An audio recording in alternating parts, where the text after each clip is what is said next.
What's up, All Sherry? right. It is March. Not the Ides of March yet. Ides of March, yeah. Not there yet. They're coming. The only thing I pay attention to in March is St. Patrick's Day. It's coming up, too. I think I just saw 13 days, I think, till St. Patrick's Day. Yep. One of my favorites, as you know. I always think of it because my youngest was born, well, she was prepared to be born somewhere around it, and I kept begging her. I was like, just not that day. Just stay in that day. Yep. She listened. My youngest was born on Christmas Day. Well, that's not as important as St. Patrick's Day. Well, clearly. Just kidding. All right, man. What do you got this week? What do we got going on? Dude, it was another rough week for the stock funds. F fund didn't do too bad. It was up a little bit, but the stock funds, rough week. Hurting. Yeah. All right. TSP Weekly Update show 6 March 2022. What we're going to take a look at, we're going to kind of step back. We've been 7 weeks below the 20-week moving average line on the S&P 500. So I think everybody's getting kind of short-term focused and kind of stuck. So I just want to pull back and look at what the long-term possibilities are. We got a plan A and a plan B. Let's look at the big picture. Yes, big picture.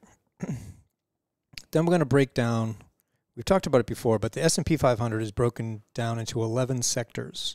And I'm going to go through real quick a chart of each of the 11 sectors so we can get an idea which industry groups within the S&P 500 are actually performing well and which ones are not performing well, and what we would want to look at to get into, like if you were in an IRA or if you're, if you had money to work outside in a Fidelity or Schwab or something, an account, yeah, and you wanted to be in the sectors that were outperforming or that were the sectors that are leading or contributing to the upside, right, of the overall index. Yeah. And obviously you don't want to be in the ones that are contributing to the downside. And hopefully when we get the mutual fund window, we'll be able to take advantage of some of that. Exactly. Right. Then we're going to take a look at the bonus chart. Is going to be, the ticker symbol is DFEN, and I'm going to explain what that is. It's an aerospace defense contractor ETF that is actually a 3X Ultra. So I'll explain what that is. And then the 2-year weekly charts. Okay. So Elliott Wave, Plan A and Plan B. We're going to kind of start with the really long term and then pull it back to a little bit shorter term. So we have a Plan A and a Plan B. So this is the long term, right? 2009, the low in 2009. If you're an Elliott Wave guy or girl, you would agree that 2009 is a 4 wave that began back here at the Great Depression. Okay, so the bottom of 1932, I think, was the bottom. We had a 1, 2, 3, and the 4 completed at the bottom in 2009. And so what we're in now is this big is a 5 wave that's an extension of this thing that started back from the Great Depression. So the big question, at least for this part of it, is, was the January top the completion of a wave 3 of this piece? So if it was, then we had a 1, a 2, and then the 3 is a 1, 2, 3, 4, 5, which gives us the 3. If that's the case, then we will have some kind of a 4, right? Some kind of a pretty long-term correction, and then go on to new highs. And this will give us the 5. Okay, if that's the case. So that's the first possibility.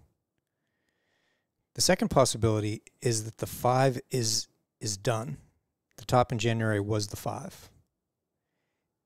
If that's the case, and we know the 4 is back here, right? So if this 4 is completed with this 5, the Elliott wave theory then calls for a move down to the prior low of the 4. So this is kind of the doomsday scenario.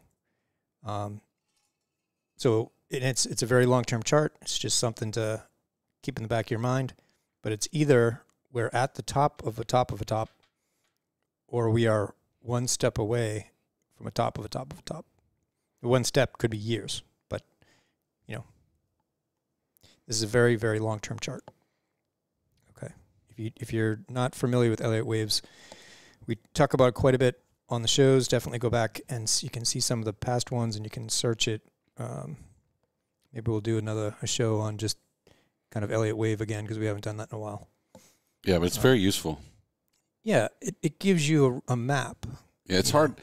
I mean, it's hard to kind of really wrap your head around a lot of the nuances. Yep. But the fundamentals of it, like there's just some few short list of rules that are really good. And Jerry, I tend to just lean on Jerry to explain it to me instead of learning all those nuances. But even if you just stick to the basic rule set, you can see the patterns that it's putting. Yeah.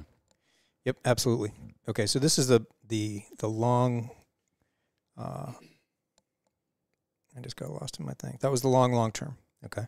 So now we're going to drill down. So we said that a big 4 was down here in 2009, right? An interim 4, okay, was down here at the low from COVID. So the next two charts are just going to be looking at this section right here, okay? Because they look very similar, because it's patterns within patterns, right? So when we go to the next chart, because this is back to 2009, the next one looks almost the same. Right? It looks very similar. You get a 1, some kind of correction, a 3, some kind of correction, and a 5. Right? Same as this. You get a 1, some kind of correction, a 3, some kind of correction, and a 5. Right? Patterns within patterns. So now we're down. This is the low in COVID. So either the market comes up in a 1, 2, and then within the 3, we have 1, 2, 3, 4, 5, which gives us a 3 here, right? If that's the case, then we're in this 4-wave correction right now. And if we've talked about this 4,300 being a head and shoulders pattern right here, where the idea would be that the distance from the top of the head to the neckline, if we break through 4,300, we come down to 3,800. That's one possibility. It's one possible low for the 4, right? There's a couple different possibilities that it could be. But in the big scheme of things, if this Elliott wave count is correct, at some point we get a 4 down here, and then we move up in 5 waves back up to 5. And then we're at a serious top. Okay, that's possibility A in the short term. Possibility B in the short term is the 5 is completed in January. And so it looks kind of the same. We got a 1, an A, B, C for 2. The 3 takes us to that high in September, and then this correction that we had would be the 4 and then the 5, right? So if that's the case, then we come back to a prior 4, which was down here at COVID. So we're talking about some kind of, significant decline, but on a much smaller scale than the 4 back here in 2009. When you say smaller, you just mean not as quick. Yeah, this is much more recent, right? It's only a 2-year chart, so as opposed to a chart back to 2009. Yeah. And of course, none of it's going to go down in a straight line.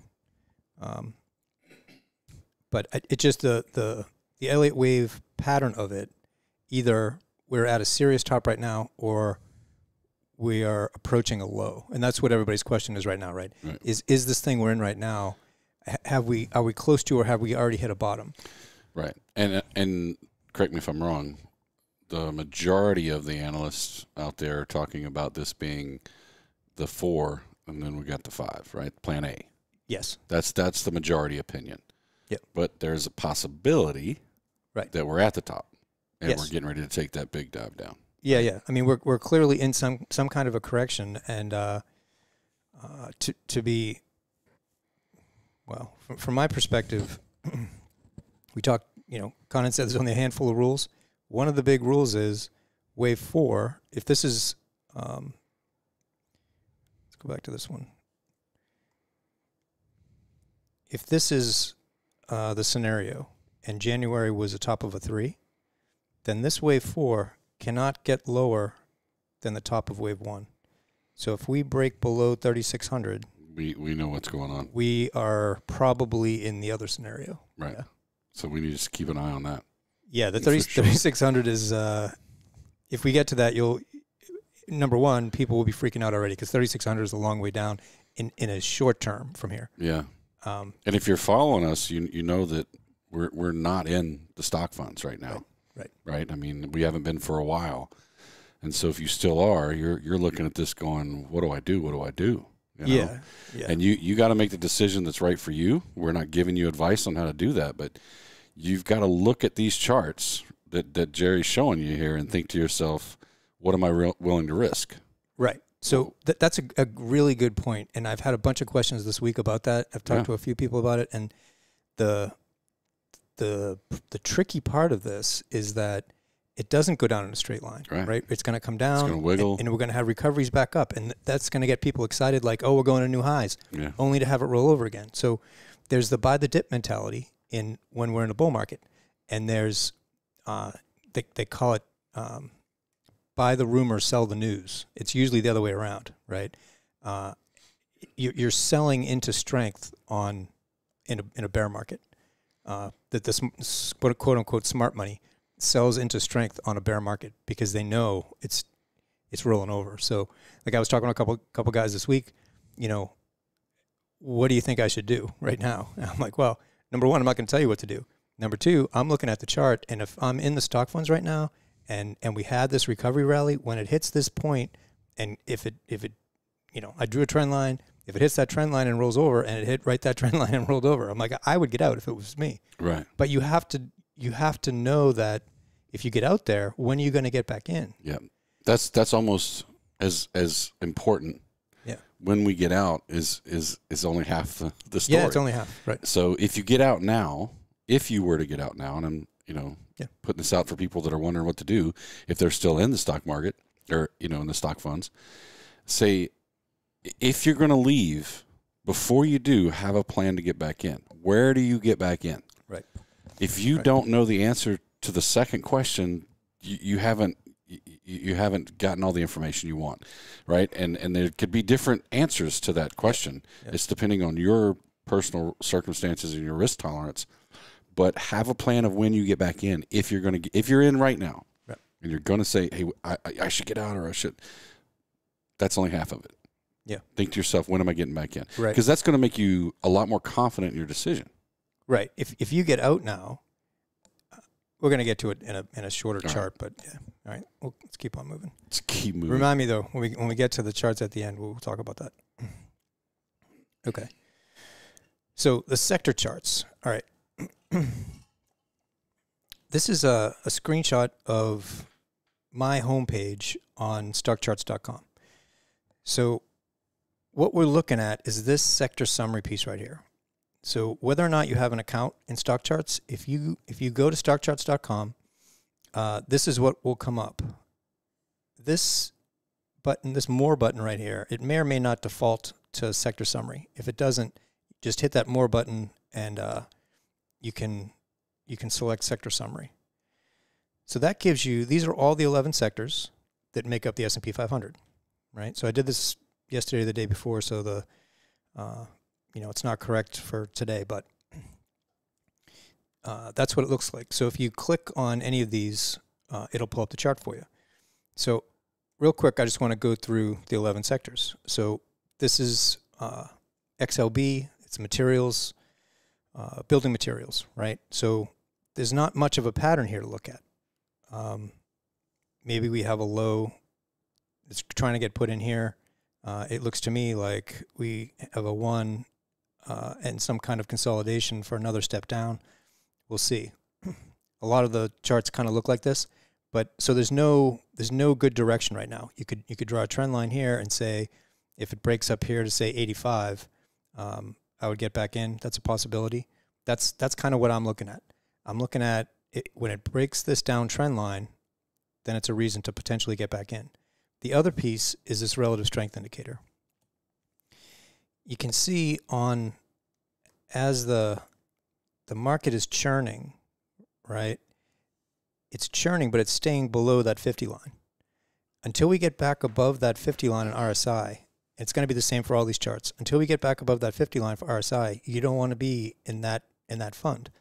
So back here, price was zooming up. It stayed consistently above that 50 line, right? Once it broke below that 50 line, it was, you don't want to be in it. I mean, this isn't necessarily the trigger to get out. The trigger to get out is earlier, but you definitely don't want, that's a last resort trigger to get out when it's below that 50 line. So from here to here, you know, this section, you don't want to be in it. When it's above that 50 line, you know, to right here somewhere, that's where you're getting your price moves to the upside. All right, so XLB, not a whole lot to look at, waiting for a break in the downtrend line. Communication services is very tech related, and obviously tech's been tanking since the beginning, or sort of the end of last year. None of this looks good. It doesn't even really give us a really good kind of tops to connect, but the overall trend you can definitely see is down. Is this going to turn out to be a significant bottom? Possibly, but we'll have to see. The biggest thing for this one, again, until we get back above that 50 RSI line, it's not worth being in the fund. Energy. This is a good one because it's one of the few of the 11. It might be the only chart that looks like this.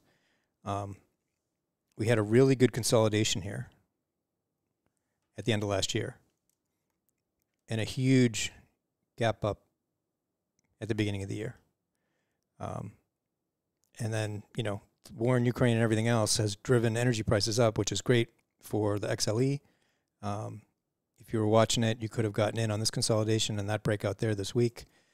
But that's kind of what I'm looking at on these charts. And then at this point, you're connecting an uptrend line. So you could get in, expect support here, it comes higher, expect support here. XLE, and on the breakout, it got above that RSI line. So that 50 RSI line is it's a really, really good, my favorite tool at this point is that RSI line. Yeah, energy is really the only, of the 11 sectors, it's the only one that's really crushing it right now. Financials was doing really good at the beginning of the year. Hit that double top, couldn't get above that, it's basically 42 up here is this one, that top. So you get a double top, came back down. You could call this descending. Might not be a bad time to get back into financials right now, maybe. Just because it's, you know, right off that bottom and got support there. But again, until that RSI line gets above 50, I'm not in it. Industrials is actually pretty good. You got a double bottom on RSI down there, and it's trying to get back above that 50 line. And when you draw the downtrend line, you know, you get a breakout. So depending on how that goes, that could be, industrials could be one of the funds to be in. Tech has been getting crushed. Same kind of thing. It's definitely, I would say, hitting resistance at that trend line. Cannot get back above that 50 line. Consumer staples, you would think would do relatively well in this environment. I'm kind of surprised it's not doing better than it is, but it looks much more like a consolidation than a breakdown. So you got higher lows, you get this move higher, and this is some kind of consolidation. I would expect, if the market keeps going down, I would expect consumer staples to move higher. We've talked about that. It's consumer staples is, you know, toilet paper and stuff that you have to have. It's not stuff that you want, it's stuff that you need. But once we see that RSI get above there, then consumer staples is a possibility. Real estate, different for sure. You got lower lows. That's not good. But it's trying to break out.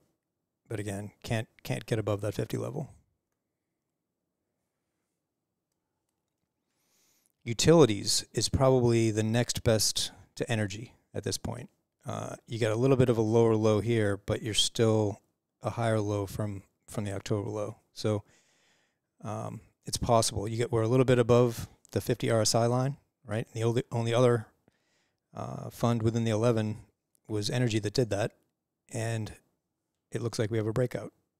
So utilities, the chart looks good. The problem is if utilities utilities is leading the market higher, that's not good. That's not good.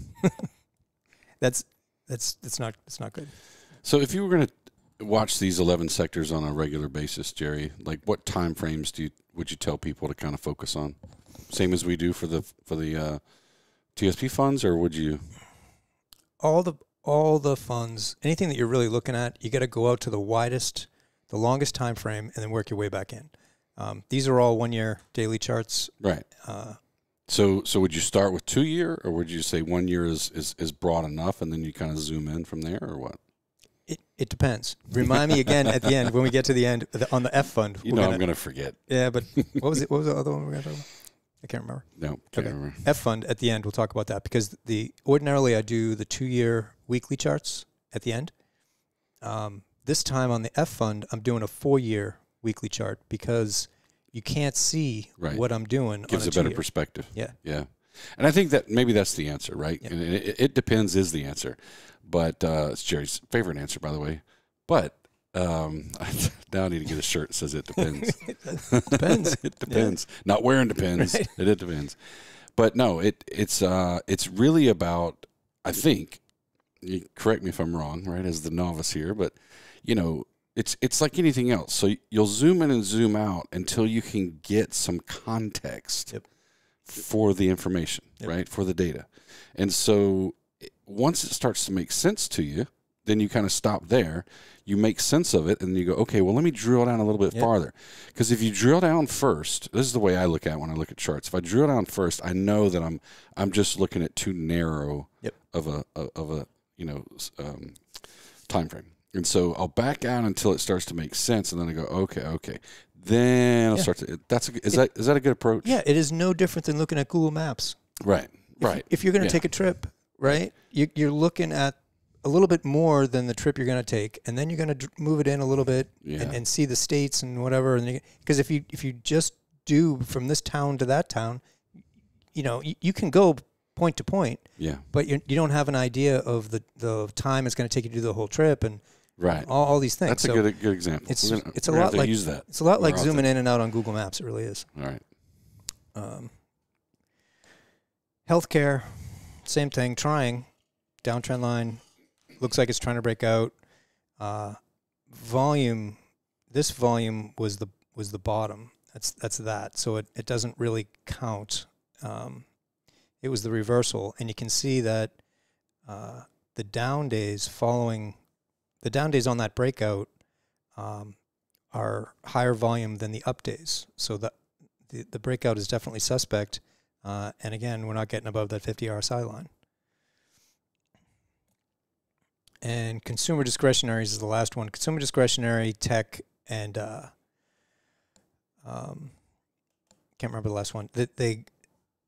They all kind of roll over together. There's nothing there to even really look at. It's in a decline. We're nowhere near getting above that 50 RSI line. So consumer discretionaries and tech and communication services, that was the other one. They all kind of tend to move together, and we're down here at significantly lower lows even than that's uptrend back here. So not a place I would want to be. So really energy and utilities. Energy because of rates and the war, and utilities because everybody needs utilities. So if those are the things that are driving the market higher, the market's not going higher. It's pretty much that simple. Okay. DFEN is the bonus chart. So this is an ultra aerospace and defense ETF. Ultra meaning the baseline is the Dow Jones U.S. Select Aerospace Defense Index. And so when that index moves up 1%, the DFEN moves up 3%. Okay, so it's 3 times, right? It's made up of Raytheon, Lockheed, L3, Grumman, the big defense contractors. Okay. So ordinarily, I do a more drilled-in chart, but like we were just talking about, this one gives us a whole lot better perspective. So here we were at the top before COVID, and we had this absolute plummet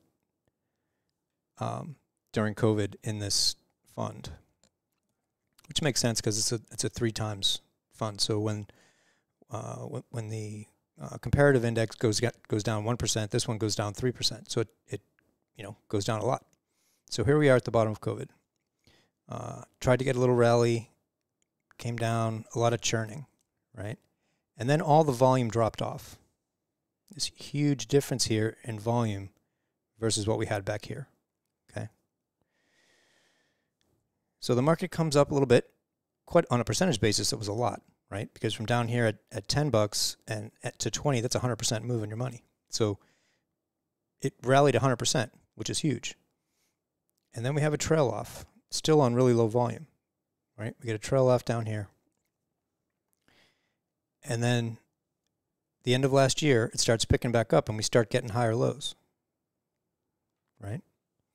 So all I did was connect the trend line from the last high and connected the tops, and we had a huge breakout this week. That was that volume right there. Huge breakout. So I actually bought some DFEN. It was right in there, and I'll see if it'll let me zoom in a little bit. You can kind of see that it had a really big couple days up and then a couple days down, and it's testing that trend line. So I'll let you guys know how it works out. But I got into it at about 22.50. And so right now I'm down on that trade, but as long as we stay above that down trend line, and we still have a war going on in Ukraine, I would expect these defense contracting companies to do well. So that's why I bought it. We're above that 50 RSI line. So I'm relatively confident in the trade at this point, but it's very volatile because it's a 3 times ETF. But that's, again, the process is the same. All I did was look for a chart that makes sense with what's going on in the world and look for a pattern that I could buy on a breakout, and that's what I did. Yeah, and that's a good takeaway, right? Again, for those of you that haven't been watching our show for that long, we do these bonus charts because if we only talked about the TSP funds, it's hard for people to learn because there's just not a lot of movement usually. Yep. And so we use the bonus charts, and then we use, like when Jerry breaks down the 11 sectors, it starts to put things in perspective and how you can apply it to other things. And at the end of the day, that's what this podcast, video, right, whatever vlog, it is, or whatever. whatever it is about, right? It's about teaching you guys how to do this on your own. And so, like Jerry just said, like you don't have to, at least from a technical standpoint, right? When you're looking at the market, you don't have to understand really what a company does or doesn't do, or all those fundamental kind of things to see a story in the chart. Right. If you can start to look at charts as stories, right, as narratives, and you say to yourself, okay, I see one I understand. Now you got something to work with. Yep. Right? And so I see Jerry do it all the time, right? I mean, he looks for things that, I see something I can get my hands around, my mind around, and it's a chart that I see a trend. Now it's something I can work with. Right. And so, I challenge you guys out there that are watching this, go look around for charts, for glimpses of things that you can go, I kind of see what's going on here. Yep. And even if you don't trade it, even if you don't, put money into it, start following that chart and go, I see the story it's telling. Mm-hmm. Because that's how I started to kind of think of this. It took me a while to kind of, and I've been an analyst in some capacity for a long time, right? But it took me a while to realize that the stock market is just telling us a story. It's the same. It's exactly the same thing. Exactly the same thing. Yeah. And so once you can convert, so when Jerry's doing these charts, and a lot of our viewers and a lot of our members that are our paying members to our site look at this initially and go, I don't even know what's going on. Right. And I'll tell you, I've been there. It was 10, 15 years ago, but I got you. What you'll notice, though, is the longer you look at these, you start to see a story, yep. a trend. Yep. And if once you can start to see that, you can really put a lot of, context to it so that you can see where the story's going. Yep. Right? Honestly, I this chart, back on there, I was looking at SAIC, and I don't have the chart here, but SAIC did a pretty long-term triangle consolidation pattern, and I've been watching it, and it broke to the upside from that triangle. And then I started looking for, because I don't like to trade individual stocks, because the fundamentals matter much more in an individual stock. Yeah, so I looked around for a basket of defense contractor funds, and then I got a 3X fund. And so, and then once I got all that, and by a 3X fund, again, you mentioned it earlier, but yeah, so 3X means whatever they're ultra funds. It can be the ultra long or ultra short, and they're relative to a benchmark. And in this case, the benchmark was the Dow Jones Aerospace Contractor Index, whatever. There's an index for that. And so this fund does, on a daily basis, 3 times the movement of the underlying baseline. Which is great if you catch it on the upswing. Yes. Right? Yeah. There's a lot more to talk about. 3X in your performance. One way or the other. Right. Yeah. But it could go down and absolutely bad. Yep. Right. But that's a great point, though, about kind of, so you were, if and so this is a good takeaway, I think, for folks that are watching this. Hopefully, let's say you're watching some particular stock for whatever reason, and you think to yourself, I think this is a great area to be in because such and such is going on, whatever the situation is.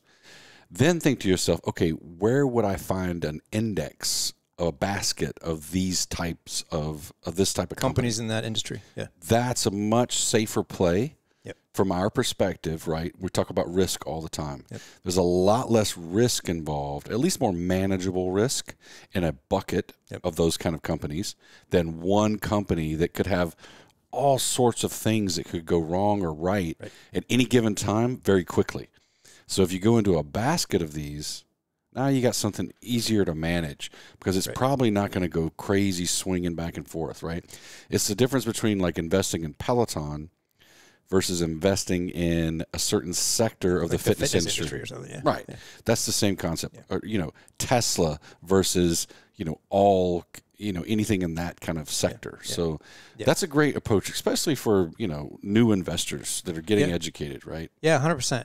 If you are in an industry, you or your spouse or whoever, if you have a background in some industry and you outside understand the government, it, that you understand, I mean, for us, like defense and aerospace was an easy one, right? Yeah. And so I looked at it, and I know some of the companies anyway. And so, like I said, I was looking at SEIC, and I was thinking about buying the company, buying stock in the company. I'm not Warren Buffett, by the way. You scared me for a minute. I was like, you were going to buy SEI? You didn't tell me, bro.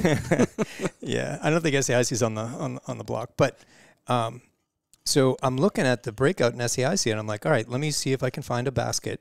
And I found the index, and then I'm like, all right, I'm comfortable with the index. So now if I can find an ETF that is an ultra of that index, I'm not susceptible to the ups and downs of the individual moves in L3 or Lockheed or whatever, but I'm in the basket, and now I'm triple the basket. Right. You're triple the basket, and you've got enough balance of those companies. That it's the overall trend that matters. Right. Where are people in that industry, and I say people, I mean companies, where are they going, right? And that's what we're watching. Yep. Good takeaway. Yep, it's good stuff. Okay, back to TSP. So TSP fund charts. So we've been talking about this one. We did a little 4-minute video about it. I don't know how much more we can do. This is the only chart that matters right now for TSP investors. C-Fund, 2-year weekly. If you're a long-term TSP investor, the time to have gotten out was when the C fund broke down through that 20-week moving average line. So this is a 2-year weekly chart of the C fund, okay? Once we got back above this line after COVID, every time price came down and hit that moving average line, it moved higher until January. It broke down.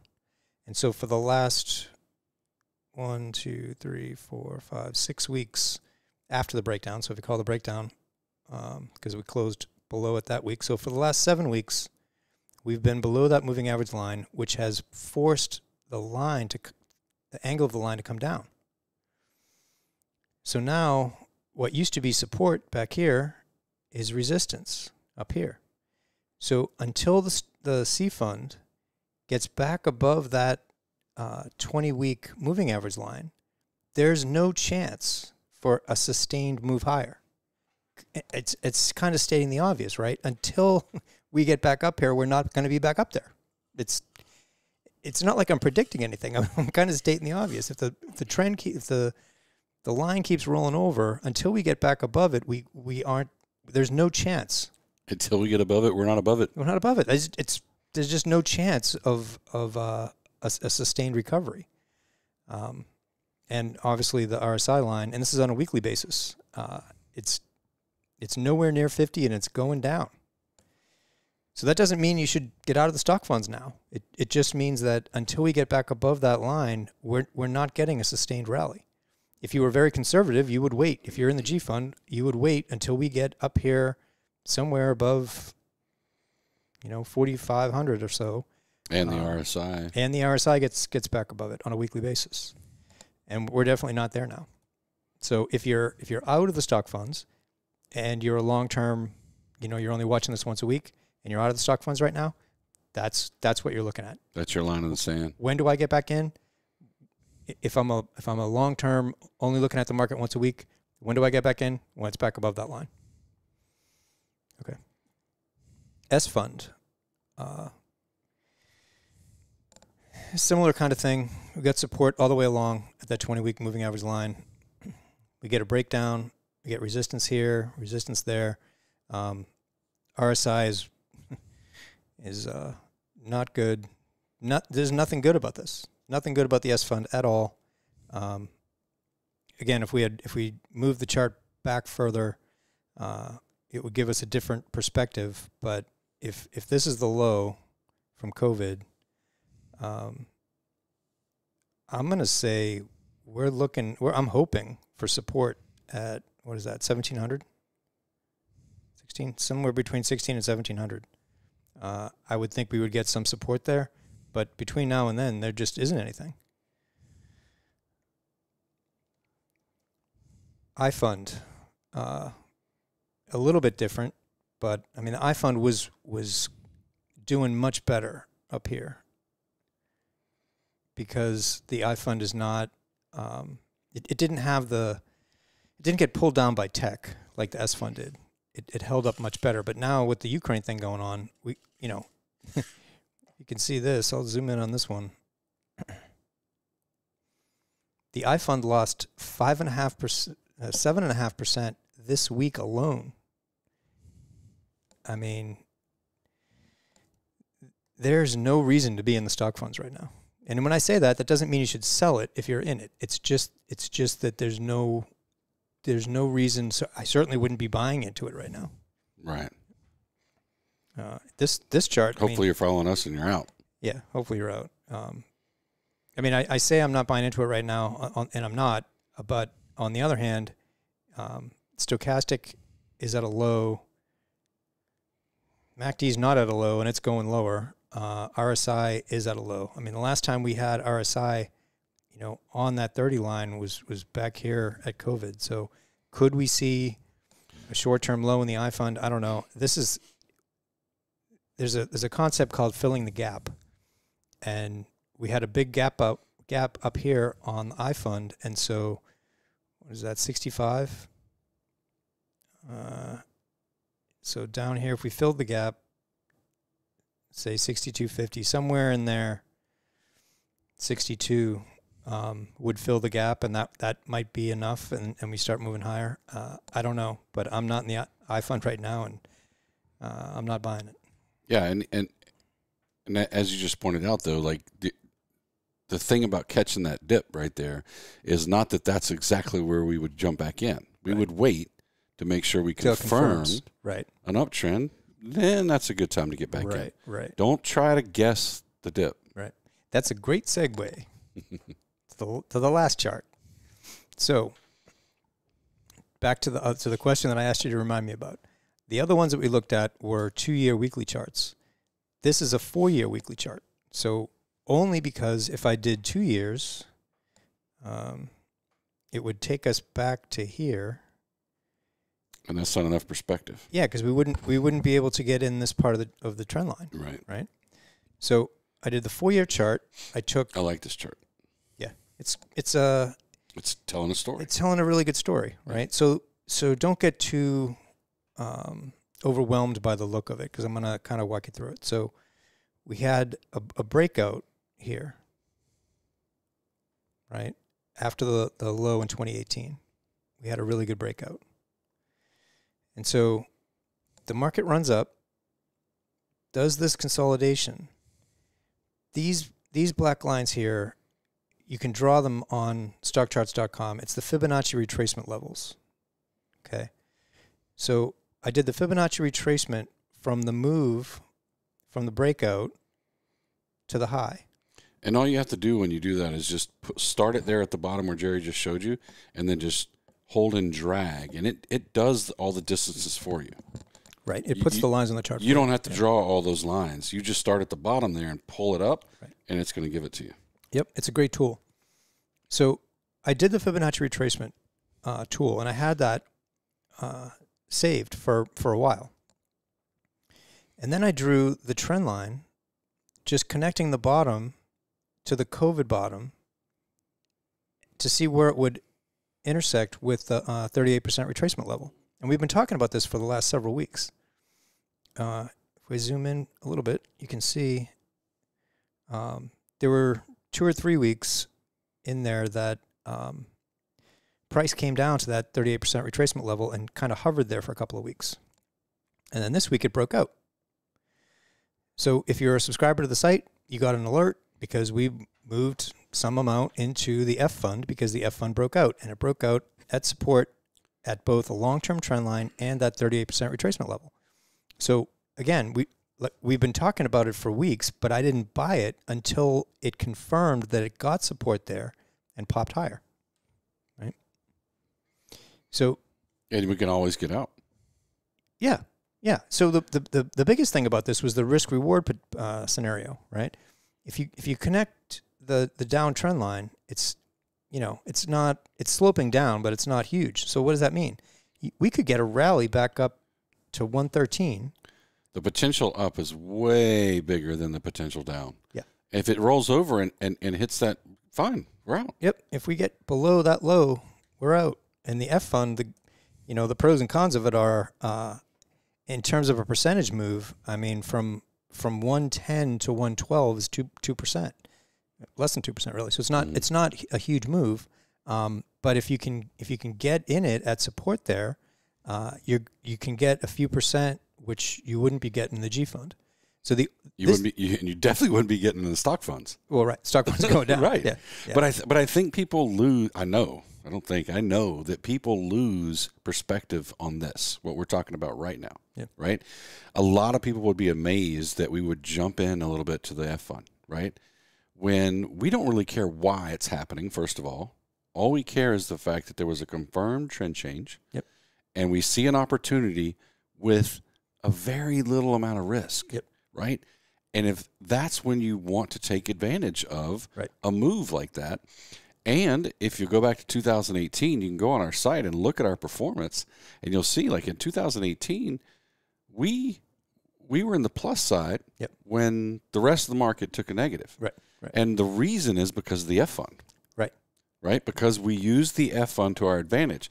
You can't always, and the F fund doesn't swing as fast and high as the other funds. But if there's an opportunity to grab a few percent, why would you leave it on the table? That's all we're trying to do. The stock funds are clearly in a downtrend. Yeah. And any little rallies that we've seen on the stock funds aren't tradable. They're not in the TSP. No. Yeah, right. No. Not in the TSP. And, one of the good things, about the way we started off the month, as Jerry pointed out to subscribers in his newsletter on the weekend, was that we had an opportunity to now to get back in, and now we've got 2 moves left. Yep. Right? Right, because we got back in on the last day of February, so we still have the 2 moves for March, yeah. We got 2 moves, and we always can get out. Yep. So. Yep. No, tactically it was a... very good decision. I think it was good. We'll see how it plays out. I'm patting you on the back. It's a good decision. Can it roll over from here? Of course. Of course, but we can get out. But we can get out, yeah. And it's the only chart that you can buy right now. Even remotely. Yeah. Okay. Questions. That's all I got. Who's got questions? I got questions. What are we doing after this? Yeah. We're going to go eat dinner. Hey, guys, hope you enjoyed the show. If you did, share it with your friends. We do this every Sunday at 6:30 p.m. Eastern.